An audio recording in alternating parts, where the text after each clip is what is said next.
भगवान अर्जुन जी को उपदेश कर रहे हैं। चाहे जितने शास्त्रों का अवगाहन किया जाए, सबका सार एक ही निकलता है, इंद्री मन बुद्धि इसको भगवान में लगा दो। पक्का समझना। अगर आपकी इंद्रियां असत भोगों में लगी हैं, मन उसी असत भोगों में लगा है, बुद्धि असत भोगों में लगी है, तो आप किसी तीर्थ याटन में कहीं भी चले जाओ, आप कहीं भी चले जाओ, यहां देखो बैठे हो, अगर आपका चिंतन ठीक नहीं है तो आपको कोई शीतलता नहीं प्रदान कर सकता। ये खास बात पकड़ो, आप इस बात से बलवान बनिए। हम बार बार प्रार्थना करते हैं, कोई भी अनुष्ठान बाहर का, कोई भी बाहर की वस्तु, कोई मान लो राख है, जंतुर है, कलावा है, ये वस्तुएं हैं, ये तुम्हारे हृदय को शीतल नहीं कर सकती। हृदय शीतल होगा चिंतन से। आपका यदि चिंतन सही नहीं है, बहुत बड़ी चूक हो जाएगी, जीवन व्यर्थ चला जाएगा। चिंतन अगर ठीक हो जाए तो किसी इंद्री की ताकत नहीं कि हमें भोग में फंसा सके। हमारा चिंतन गलत हो गया। भगवान कहते हैं अधिष्ठाय मनश्चायम विषयानुपसेवते। तुम्हारे अंदर सामर्थ्य है, तुम इंद्रिय और मन को रोक सकते हो। ये मत सोचना कि हम इंद्रिय और मन को नहीं रोक पाएंगे। आपके अंदर सामर्थ्य है, एक बार रोक के तो देखिए, वो जलाएगा, सह के देखिए, अगली बार वो हारने की स्थिति में आ जाएगा, तुम जीत जाओगे। पर हम पहले ही हार जाते हैं, हम नहीं रह पाएंगे, हमारा मन हमको जला रहा है, हमको ये भोग चाहिए, वस्तु चाहिए, ये चाहिए चाहिए चाहिए, बहुत जीवन इसी चाह में गए। इंद्री जैसे श्रवणेंद्रिय है, अब मन अगर हमारा प्रभु में लगा हुआ है तो ये श्रवणेंद्रिय सुनेगी नहीं सुनेगी। कई बार नजदीक बात होती है और इसके बाद हाँ आपने क्या कहा, हमने सुना नहीं, बोले बैठे तो यही थे, वो नहीं, मन कहीं और था। मन अगर कहीं और है तो इंद्रिय अपना काम नहीं कर पाएगी। अब देखिए बुद्धि यदि कहीं और लगी है तो मन और इंद्रियां दोनों काम नहीं कर पाएंगे। बुद्धि भैया भगवान ने इसीलिए कहा मय्ये वो मन आदस्व मयि बुद्धिम निवेश, मेरे में लगा दो। एक उदाहरण देते हैं कि अगर श्रवणेंद्री मतलब इस तरह हर इंद्रियां हैं पर मन कहीं और लग गया तो इंद्री की ताकत नहीं को विषय का अनुभव करा दे। जैसे तदैव मात्मन्य वरुद्ध चित्तौ न वेद किंचित बहिरंतरम वा यथे सुकारो नृपतिम ब्रजंत मिशौ गतात्मा न ददर्श पार्श्वे। दत्तात्रेय जी महाराज, जिसका चित्त आत्मस्वरूप भगवान में, चित्त का मतलब होता है मन ही, संकल्प विकल्प करने के कारण, मन और चिंतन करने के कारण उसे चित्त कहा गया। यदि वो भगवान में लग जाए, जैसे अम्बरीश जी का सावई मन कृष्ण पदारविंदयो, जैसे गोपी जनों का, जैसे मीरा जी का, नरसिंह जी का, प्रहलाद जी का, तो आप ये कहेंगे वो तो अवतारी पुरुष हैं। जो आत्म तत्व उनमें वही आप में है। आप गिर गए शरीर को अपना मान करके, सच्ची मानना। जैसे एक व्यक्ति, कई बार उदाहरण दिया, इसको अच्छे से समझो। बेचारा रिक्शा खरीदता है, रिक्शा चलाता है, अब उसको जहां को ए रिक्शा खड़ा हो गया, क्यों? क्योंकि वो रिक्शा चालक तदात्म भाव को प्राप्त है रिक्शा में, तो रिक्शा संबोधन बोलते ही जड़ वस्तु रिक्शा का वो अपने में आरोप करके खड़ा हो जाता है जी। अब वो पैसा कमा करके टैक्सी खरीदता है, ए टैक्सी, अब वो टैक्सी में तन्मयता करने के कारण अब उसे कोई ए रिक्शा नहीं खड़ा होगा, क्योंकि उसने टैक्सी में तन्मयता कर ली। ऐसे ही तत्व वही है जो मीरा जी में है, तत्व वही जो नरसिंह मेहता में है, तत्व वही जो प्रहलाद जी में, इतना भी फर्क नहीं है, सब में समान भाव से व्याप्त तत्व है। अंतर ये हो गया कि जैसे वो रिक्शा में तन्मयता किया तो अपने को रिक्शा, टैक्सी में तो टैक्सी, ऐसे जिस शरीर को हम प्राप्त होते हैं उसी में तन्मयता। तो हम सोचते हैं शरीर के अनुसार विषय भोगों में सुख है, अब विषयों में लग गए, तब हम सोचते कहां वो इतने बड़े अवतारी महापुरुष, और हम तो ठीक है भक्ति भाव में सबको अपने से ऊंचा मानना ये तो ठीक है, लेकिन हम भगवान की प्राप्ति ही नहीं कर सकते, हम वैसा भजन ही नहीं कर सकते, ये बिल्कुल बात नहीं। जो श्री कृष्ण मीरा जी के वही श्री कृष्ण आपके, जो द्वारिकाधीश सांवल सास सेठ नरसिंह जी के वही आपके, आप स्वीकार तो कीजिए, वैसे ही प्रेम रंग आ जाएगा, पर वैसे ही त्याग पूर्वक रहिए जैसे मीरा जी कह रहे मेरे तो गिरधर गोपाल दूसरो न कोई। अभी आपका दूसरा है इसलिए अनुभव में नहीं आता। जब मन प्रभु में आत्म तत्व में स्थित हो जाता है तो इंद्रियों की ताकत ही नहीं कि बाहर किसी विषय का अनुभव करा सके। बोले कैसे? तो दत्तात्रेय जी के मैंने देखा था एक कारीगर मार्ग में, राजमार्ग में किनारे पे बैठा हुआ बाण को सीधा नोक बना रहा था, और वो इतना तन्मय होकर नोक बना रहा था कि राजा की सवारी दल बल के साथ वहां से निकल गई। बाण बनाने वाले की कर्णेंद्री ठीक थी, बहरा नहीं था, शब्द का उसे बोध था, पर मन उसका बाण बनाने में था। इसलिए राज कर्मचारी आया और पूछा कि महाराज की सवारी कितनी दूर गई? तुम कहा कब? तुम कहा तू यहां बैठा है, यहां से दल बल के साथ, मतलब राजध्वनि होती है, दुंदुभी बज रही, जय जयकार हो रही, सावधान महाराज पधार, तुझे सुनाई नहीं दिया? दत्तात्रेय जी वहीं खड़े थे। बाण बनाने वाले ने कहा नहीं, मेरी श्रवणेंद्री ने नहीं सुना। क्यों नहीं सुना? बोले मेरा मन बाण बनाने की नोक में था। इस गुरु माना है, दत्तात्रेय जी ने बाण बनाने वाले को गुरु माना है कि साधक जब अपने मन को भगवान में लगा देता है तो इंद्रियों की ताकत ही नहीं कि विषय का अनुभव कर सके। जैसे श्रवणेंद्री का अनुभव शब्द, तो शब्द शोरगुल होते हुए राजा की सवारी निकली, वहीं बैठा हुआ कारीगर शब्द श्रवणेंद्री नहीं सुन पाई क्योंकि मन प्रभु में लगा है, जैसे बाण बनाने में लगा है।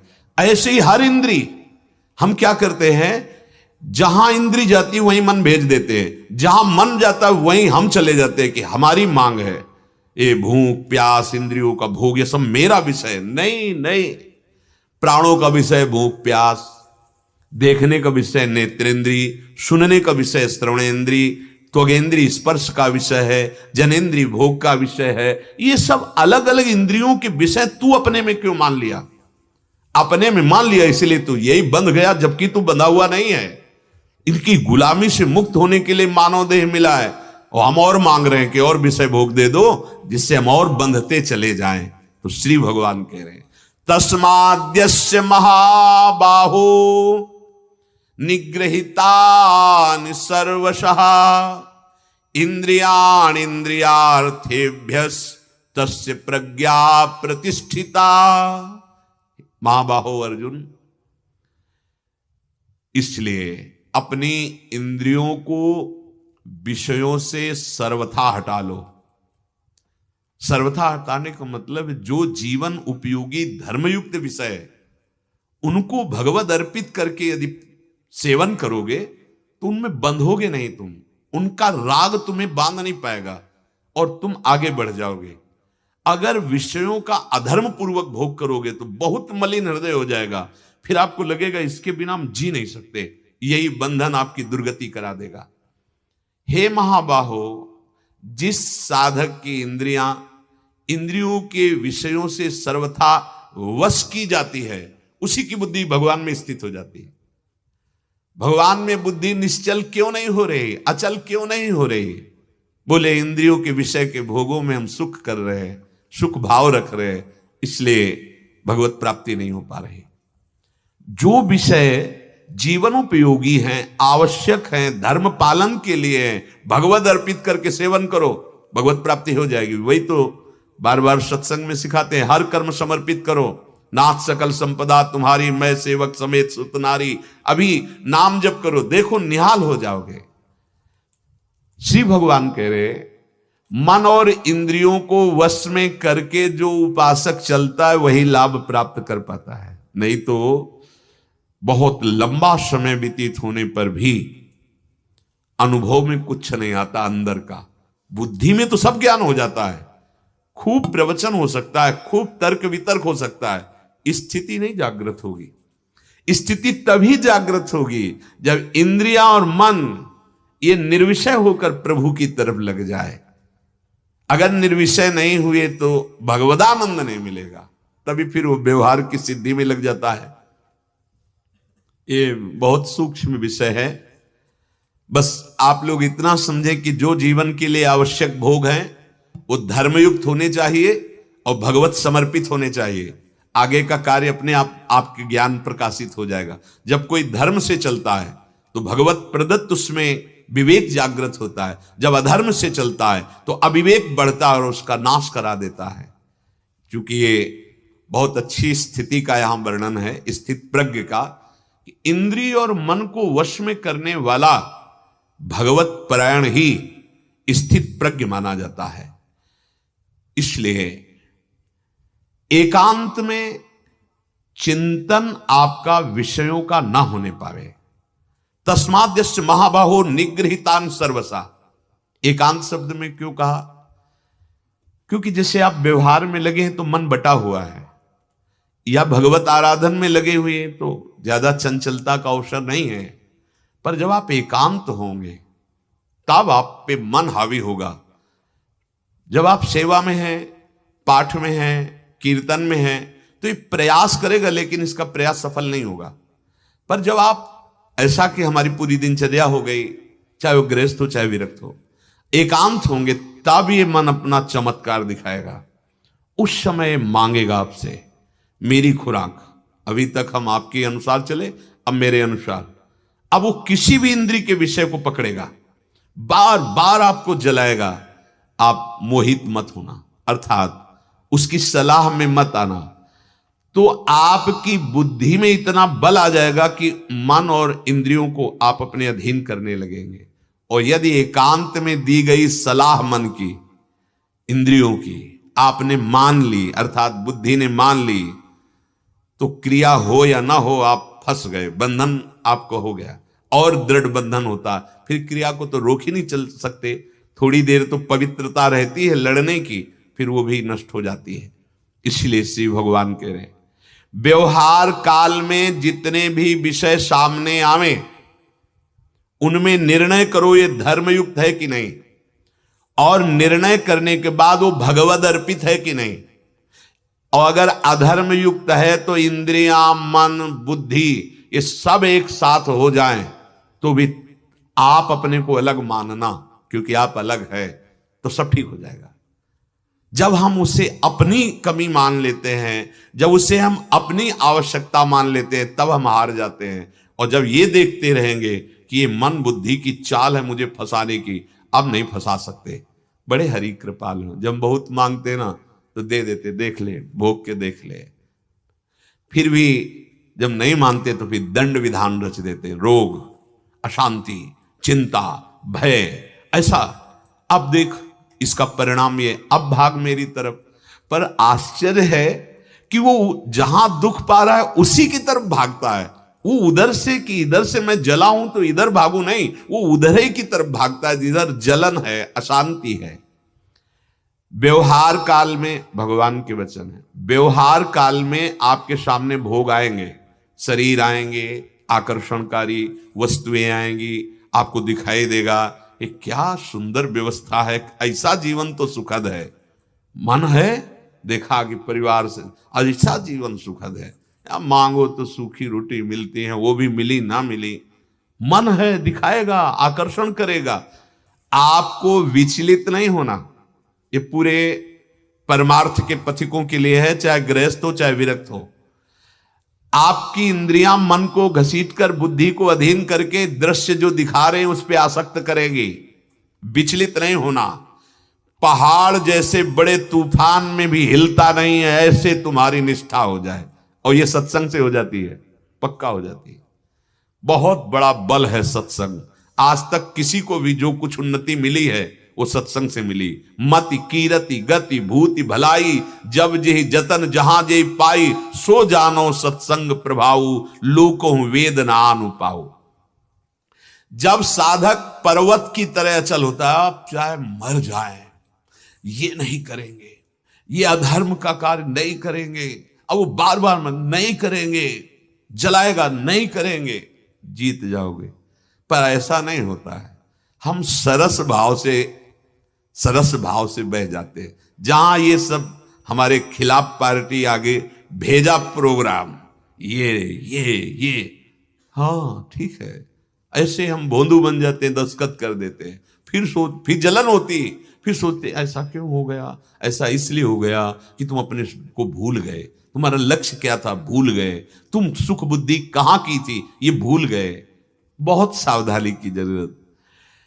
जब निग्रहितांग भगवान आदेश कर रहे हैं, इंद्रियों को विषयों से पूरी तरह तुम हटा लोगे तो लेस मात्र तुम्हारे अंदर न राग रहेगा, ना आसक्ति रहेगी, ना काम रहेगा, कोई खिंचाव किसी विषय का नहीं। बस ऐसा समझ लो, फिर आपकी ऐसी महिमामयी स्थिति हो जाएगी कि जो तुम्हारी कल्पना में भी नहीं कि सुख क्या होता है, वो भगवदानंद। इंद्रियां रहेंगी, इंद्रियों का विषय भी सेवन होगा, पर आपका कुछ नहीं बिगड़ेगा। एक बार पहले उदाहरण दे रहे हैं, जैसे कोबरा सांप, उसकी जहर की ग्रंथि दांत निकाल दो, अब वो काटेगा भी लिपटेगा भी, कुछ नहीं होगा, क्योंकि सांप की जो जहर की ग्रंथि और दांत निकल गया, अब कुछ नहीं उसमें। ये राग, कामना, आसक्ति, सुख बुद्धि, ये जहर है विषय में। और जब आप इंद्रियों पर विजय प्राप्त करके भगवत चिंतन परायण और भगवत साक्षात्कार हुआ, जहर खत्म, अब ग्रहणंत मुंचंत हुआ, कोई फर्क। एक बार तुम अपने को ऐसी स्थिति पे लाओ, भगवान कह रहे कि तस्माद् यस्य महाबाहो निग्रहितानि सर्वसा, निश्चित आप कर लोगे। भगवान वही आदेश करते हैं जो हमको सामर्थ्य देते हैं, ऐसा कोई आदेश नहीं करेंगे जो हमें सामर्थ्य न दी हो। हमारे अंदर है सामर्थ्य, हम उसे जागृत करें गुरु प्रताप से, और अपनी इंद्रियां, मन जो चंचल होकर अधर्म आचरण में जा रहे हैं, उनको हम पूर्ण रूप से रोकें। सावधानी हटी, दुर्घटना घटी। अंदर की वृत्ति और बाहर का व्यवहार, दोनों साधक को सुधारना है। आगे श्री भगवान कह रहे हैं, या निशा सर्वभूतानां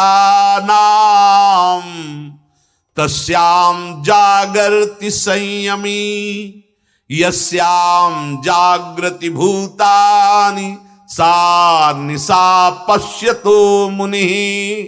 बड़ा अमृतमय श्लोक है, भगवान बड़ा अमृतमय बात कह रहे हैं।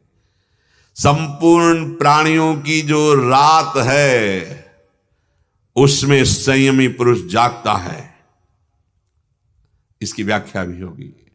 और जिसमें सब प्राणी जागते हैं, उसमें वह मुनि सोते की तरह रहता है। ये उल्टा, जिसमें सब सोते हैं वो मुनि उसमें जागता है, और जिसमें सब जागते हैं उसमें मुनि वो सोता है। भगवान किसने, कौन सा? जिसने अपनी इंद्रिय और मन को अधीन करके परमात्मा में लगा दिया, भगवान में लगा दिया। अब इसकी व्याख्या करते हैं, या निशा सर्वभूतानां, जिनकी इंद्रिया और मन वश में नहीं है, वो भोगों में आसक्त हैं, उनको कोई मतलब नहीं भगवत प्राप्ति से। अगर वो भगवान के मंदिर में भी जाएंगे, तीर्थयाटन करेंगे, दान पुण्य करेंगे, तो उसी कामनाओं की पूर्ति के लिए, सांसारिक जो उनकी समस्याएं हैं, भोगों की इच्छाएं हैं, उनकी पूर्ति के लिए। भगवान ऐसा कर दे, भगवान ऐसा कर दे। क्या है श्री भगवान? तत्व किसे कहते हैं? ये मैं दुख पर दुख क्यों भोगे जा रहा हूं? ये मेरे हृदय में संताप जलन क्यों हो रही है? हम क्या करने के लिए आए हैं? हमें क्या करना चाहिए? जो हम कर रहे हैं इसका परिणाम क्या है? ये बिल्कुल उनको ज्ञान नहीं है, तो उनको माना गया सोता हुआ। सोने का तात्पर्य है बिल्कुल विमुख है, भगवान से। तमोगुण छाया हुआ है, रजोगुण छाया हुआ है, समझ ही नहीं पा रहे कि हमारा समय व्यर्थ नष्ट हो रहा है।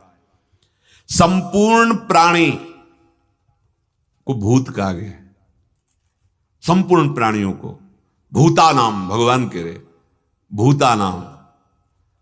जैसे पशु पक्षी है ना, अगर आप भजन नहीं करते तो आप कोई खास नहीं हो, वैसे ही हो आप, और उनसे गिरे हुए इसलिए कि पशु पक्षी तो अपने कर्मों को भोग कर ऊपर उठ रहे हैं और आप ऊपर से अपने कर्म बिगाड़कर नीचे अधोगति को जा रहे हो।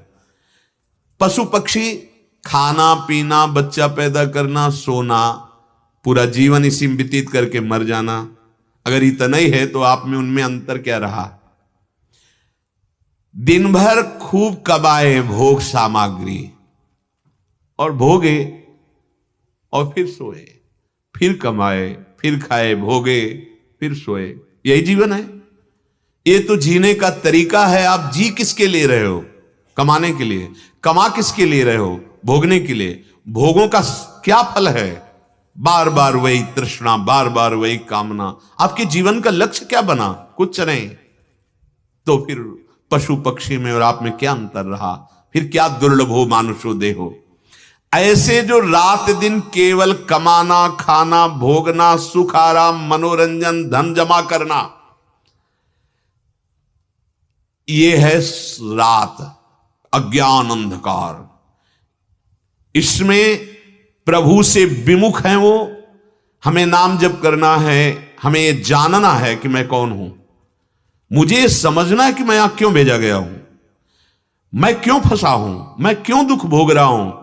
कोई प्रश्न का उत्तर अंदर नहीं, कोई प्रश्न ही नहीं, बस मान्यता है। परमात्म तत्व की तरफ से सोए हुए हैं, इनके लिए इनका जीवन रात है, पूरा जीवन रात।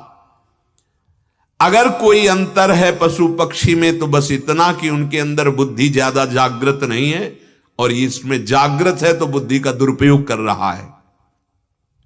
ये पूरा जीवन भगवत कृपा से विमुख जो व्यतीत किया जाता है, ये रात है। इसमें संयमी पुरुष जागता है। यहां रात में जागने का तात्पर्य है वो ऐसे नहीं कि एक भी कोई कर्म बिना विचार किए नहीं करता, इसका फल क्या होगा, ये शास्त्र प्रमाणित है कि नहीं है, नहीं, मेरा उद्देश्य क्या है, मैं ऐसा क्यों करूंगा, नहीं नहीं मुझे नहीं करना। वो विवेक में जागृत है और वो अज्ञान में सोया हुआ है। तस्याम जागृत संयमी, जो साधक है वो जागता है, जो भगवत विमुख है वो सोता है। किसमें? मोह निशा सब सोवनिहारा, देखे स्वप्न अनेक प्रकार। ये स्वप्न की तरह है, कुछ टिकाऊ नहीं है। बड़ा विचित्र खेल अनिर्वचनीय माया का है।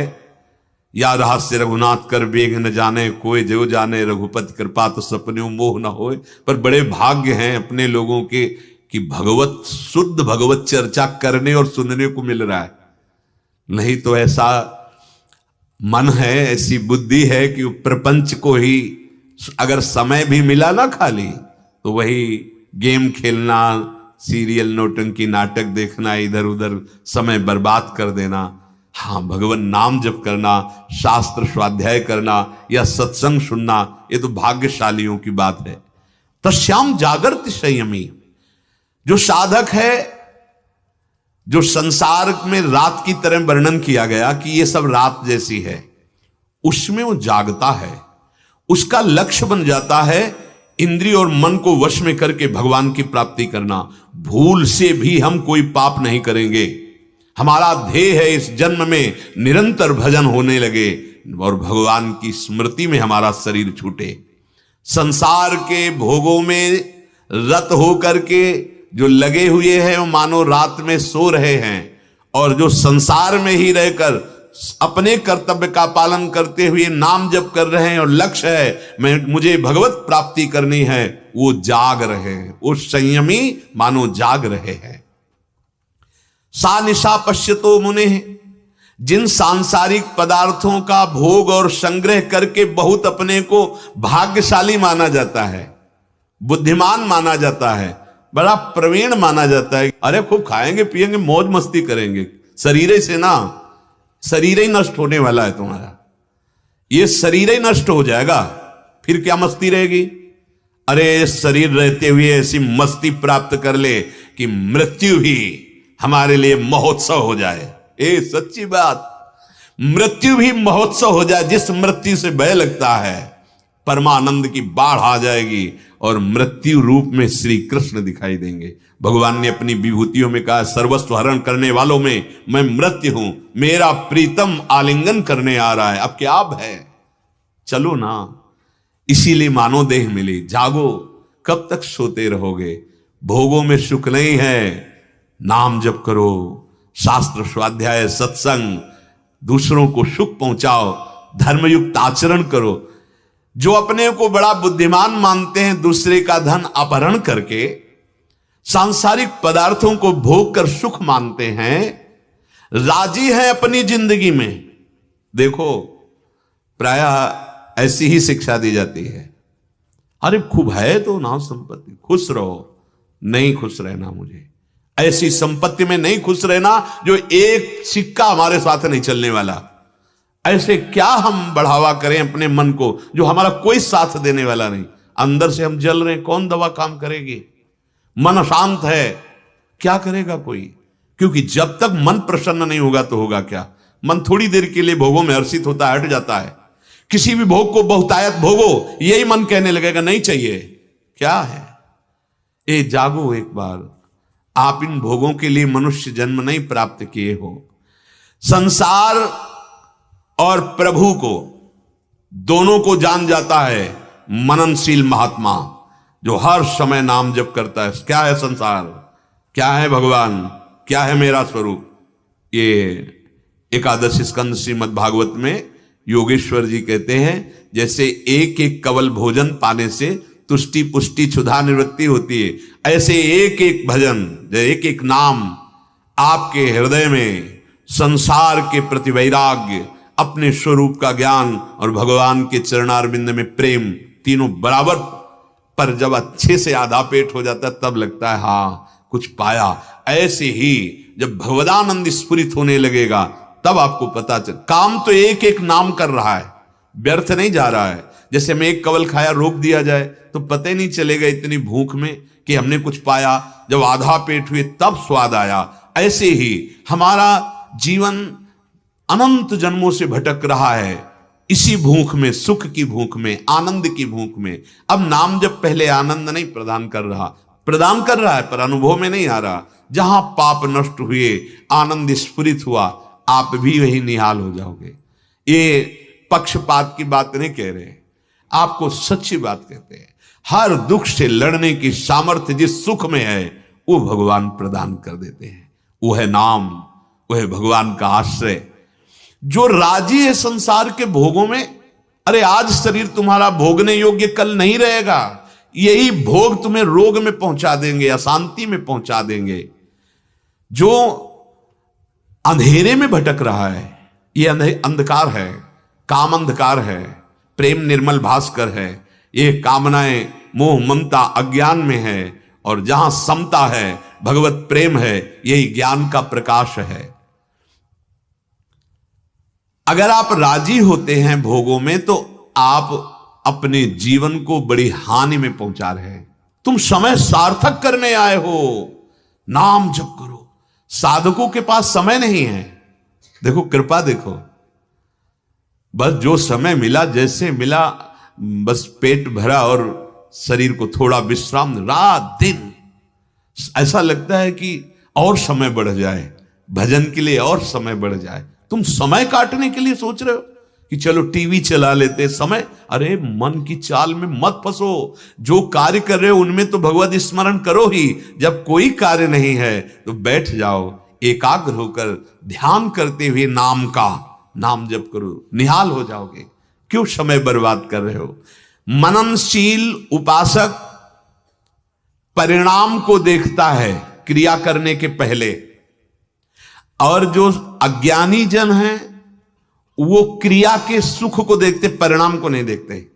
अभी ये खा लिया, ये भोग लिया, परिणाम उसका, अब परिणाम की तब तो देखा ही नहीं था। वो अज्ञानी सोया हुआ है मोह ममता आसक्ति काम राग में। जो मननशील है, नाम जप कर, इसीलिए कहते भाई परमात्मा प्राप्ति, भगवत प्रेम, चलो छोड़ दो। अरे जीने के लिए कि हमसे ऐसी गलती न हो जाए कि हमारा जीवन बर्बाद हो जाए, उसके लिए नाम जप करो, तुम्हें जागृत करेगा। ये जो मैं करने जा रहा हूं इसका परिणाम क्या होगा, ये प्रश्न तुम्हारी बुद्धि में आ जाएगा और उत्तर वहीं से प्राप्त हो जाएगा। नहीं नहीं, ऐसा अगर ऐसा हो गया तो नहीं नहीं नहीं, ये तो अधर्म आचरण है, भगवान से विमुख हो जाएंगे, हमें दुर्गति प्राप्त होगी, अपराधी हो जाएंगे, कानून सजा देगा, भगवत विधान से दंड मिलेगा, न जाने कितने भय उपस्थित हो जाएंगे और वो बच जाएगा। पर अज्ञानी नहीं, जो मननशील है, नाम जप करता है, वो परिणाम पर दृष्टि रखता है। ये क्रिया करेंगे तो इसका परिणाम क्या होगा। जो अज्ञानी होता है कहते देखा जाएगा, क्या देखोगे, ऐसे दलदल में फंस जाओगे, निकल ही नहीं पाओगे। दूसरों को दुख पहुंचाकर सुख प्राप्त करना ये भगवद विमुखों का लक्षण होता है। दूसरों को सुख पहुंचाकर सुखी होना ये मननशील नाम जापक का स्वभाव होता है। ध्यान दीजिए, पहचानो अपने हृदय को। भगवद विमुख हृदय दूसरों को दुख पहुंचाकर सुखी होना चाहता है। कोई भी विधान हो, जो भगवत नाम जप करता है उसका हृदय ऐसा हो जाता है, दूसरों को सुख पहुंचाकर सुखी होना। आप सुंदर भोजन पाते हैं, तृप्ति होती है, देख लीजिए कैसा होता है। और एक बार किसी भूखे को अपना भोजन पवा करके और आप उपवास कर लीजिए, फिर देखिए आपको कैसा लगता है। हृदय में जो शीतलता मिलेगी वो 56 भोग पाने पर भी नहीं मिलेगी। किसी भूखे को अपनी थाल का भोजन दे दिया। जो धर्म है उसके लिए किसी से चंदा मांगने की जरूरत नहीं है। धर्म कार्य में जो कुछ तुम्हारे पास पर्याप्त है। अगर 4 रोटी हैं आपके पास और आपने देखा कि 4 लोग भूखे हैं, एक एक दे दिया, आज भगवान ने मुझे बहुत बढ़िया अवसर दिया सेवा का, और आप भूखे रह गए, तो आप देखना जीवन भर चाहे जितने स्वादिष्ट पदार्थ पाओ, जो हृदय में शीतलता नहीं होगी वो आ जाएगी। दूसरों को सुख देकर स्वयं सुखी होना ये नाम जापक का स्वभाव होता है। दूसरों को दुख देकर स्वयं सुखी होने की भावना करना ये भगवत विमुखों का स्वभाव होता है। मननशील संयमी मनुष्य संसार के जितने भी भोग हैं उनकी तरफ से वो रात की तरह, जैसे रात में वो सोए हुए आनंदित हो रहे ना, तो वो उस रात में जाग करके मननशील महात्मा उन भोगों के चिंतन से अपने को बचाता है। और जिनमें महात्मा का तात्पर्य किसी भेद से यहां संबोधन नहीं है, उद्देश्य से संबोधन है। भगवत प्राप्ति, मेरा परम कल्याण, और नाम जप, दूसरों को सुख पहुंचाना, यही भगवत प्राप्ति का बिल्कुल दिव्य मार्ग। वो मननशील महात्मा दिन में जैसे सब भोग संग्रह में लगे हुए हैं तो सोया हुआ सा रहता, अर्थात उदासीन। शरीर का प्रारब्ध है, जिस समय इसको रबड़ी रसगुल्ला मिलना है अपने आप हो जाएगा। अगर आपको लगता है मैं कमाऊंगा और खाऊंगा, तो आप ये समझ लो, अगर लिख दिया गया कि अब आगे तुम्हें नहीं खाना, डॉक्टर बोल देगा कि नहीं खाना, अब तुम पूरे जीवन भर वही मूंग की दाल और फुल्का पतले देख रहे हो कि हलवा रबड़ी रसगुल्ला नहीं खा पाओगे। प्रारब्ध खत्म तो खत्म, अब नहीं पाओगे मिठाई, शुगर 500 है, हो गया, नहीं कर, खूब भोग लो, तुम्हें ही आदेश हो जाएगा अंदर से कि ये डरोगे, मिठाई नहीं नहीं बहुत शुगर है, नहीं डरोगे। आप निश्चिंत रहिए, इन भोगों में सुख नहीं है, ये भोग कभी तृप्ति नहीं दे सकते। युक्ताहार विहार से, उचित आहार विहार भगवान सबको दिए हैं, सबको दिए, कर्म के अनुसार सबको दिए। तुम भगवत प्राप्ति लक्ष्य बनाओ, ये भोग नहीं।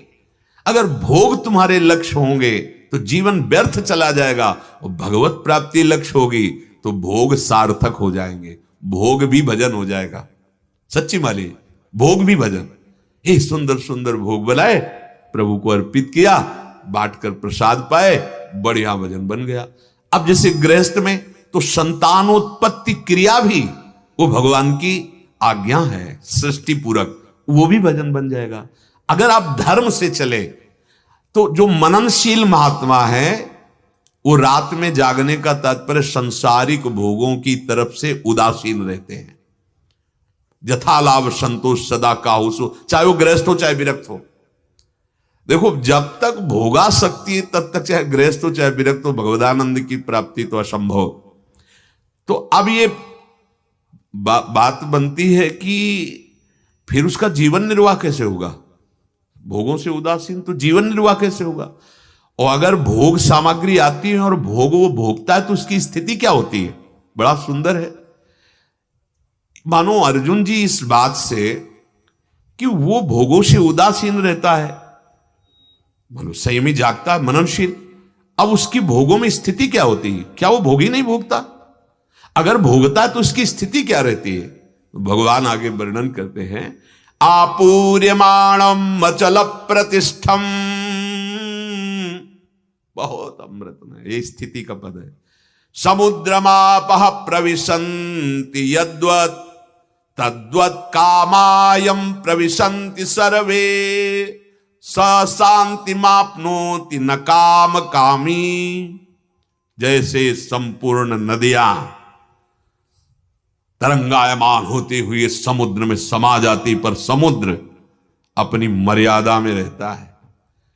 चाहे जितना जल समूह लेकर नदियां जाए, समुद्र में उफान नहीं आएगी। और चाहे समुद्र में ज्वार भाटा प्रकट होकर जल को भस्म करे, सब नदियां बंद हो जाए जाना, तो समुद्र घटेगा नहीं, वो अपनी मर्यादा में रहता है।